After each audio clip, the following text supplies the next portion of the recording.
আসসালামু আলাইকুম।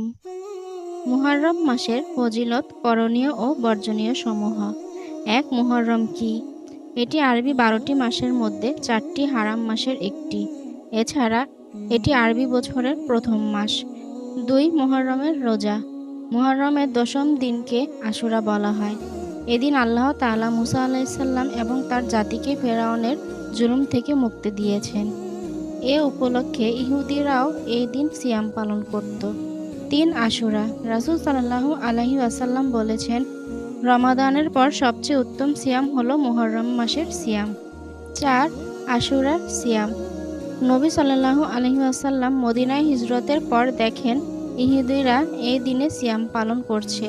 নবী সাল্লাল্লাহু আলাইহি ওয়াসাল্লাম বললেন, আমরা মুসার অনুসরণ করার ব্যাপারে তোমাদের চাইতে অধিক হকদার। তিনি নিজে সে দিনের সিয়াম পালন করলেন এবং সাহাবীদেরকেও নির্দেশ দিলেন। ৫. আশুরার সিয়ামের ফজিলত। এই দিনের সিয়ামের ফজিলত সম্পর্কে রাসূল সাল্লাল্লাহু আলাইহি ওয়াসাল্লাম বলেন, আল্লাহর কাছে আশা করি তিনি বিগত এক বছরের গুনাহ মাফ করে দিবেন।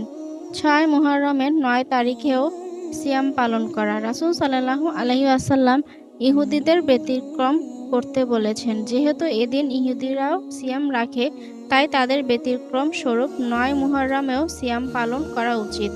কেননা রাসূল সাল্লাল্লাহু আলাইহি ওয়াসাল্লাম বলেছেন, আমি যদি আগামী বছর বেঁচে থাকি তাহলে ৯ এবং ১০ দুদিনই সিয়াম রাখব।